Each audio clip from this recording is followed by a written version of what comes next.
खां पहिरीं आउं शुक्रिया अदा कंदो तमामु प्रेस क्लब मलीर वारनि जो जेको हर साल जीअं मलीर जा जेके आहिनि किरदार आहिनि उन्हनि खे मञता ॾियण लाइ हिकु शाम मल्हाए रहिया आहिनि। छो जो हीउ आख़िरी साल हूंदो आहे असांजे वाइदा वचन करण जे लाइ हूंदो आहे त ईंदड़ साल सुठा कम करियो। हिन दफ़ा जेको किरदार आहे उहो हिकु फ़क़ीर करण सां तालुक़ रखंदो आंधी फ़क़ीर जो जेको पाण बि हिकु सम्झ मज़दूर तबिके जे वालिदेन जे घर में पैदा थियो। उन में सिर्फ़ु जज़्बो इहो त आउं अवाम जी ख़िदमत करियां। उनजो जज़्बो उन वक़्तु स्टार्ट थियो जॾहिं संदसि माउ बीमारी में तड़पी तड़पी गुज़ारे वई। त उन ॾींहं खां पोइ जेको आहे उन चयो त आउं ॿी जेके हिन जो तालुक़ जेको आहे गराब जे पसमांदा इलाइक़े सां हो। हाणे त सम्झ सहूलियतूं इलाही वधियूं। इहो तक़रीबन 60 साल पहिरीं जी ॻाल्हि आहे। 1953 में हिकिड़ी अवामी हमदर्द तंज़ीम बनाई हुई जंहिंखां उन पंहिंजे सोशल वर्क जो इब्तिदा कई जंहिंजी उन वक़्तु उन्हनि जी उमिरि सिर्फ़ु 21 साल हुई।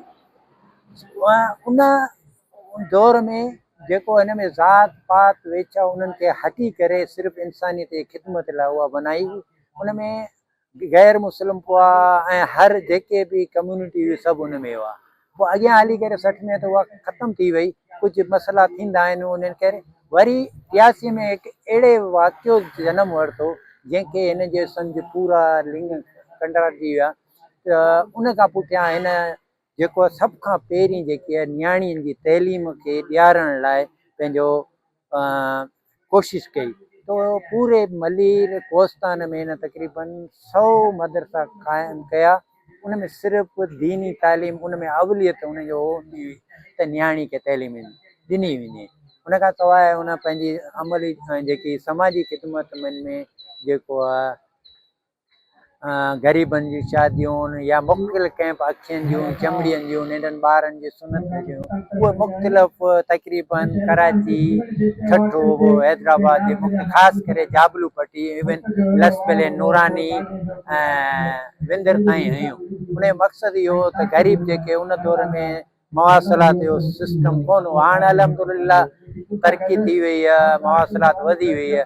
उन दौर में घर घर वञी करे उन्हनि जी जेके ख़ासि करे अखियुनि जो जेको नूर जो मसइलो उनखे हल करण जी कोशिशि कई। तक़रीबन 200 खां मथे कैंपनि में कमो बेश 20,000 जेके ऑपरेशन थिया। उन खां पुठियां 5 जेके नयूं अखियूं मुख़्तलिफ़ जेके डोनर आहिनि उन जे तरह मरीज़ खे लॻाई हुयूं।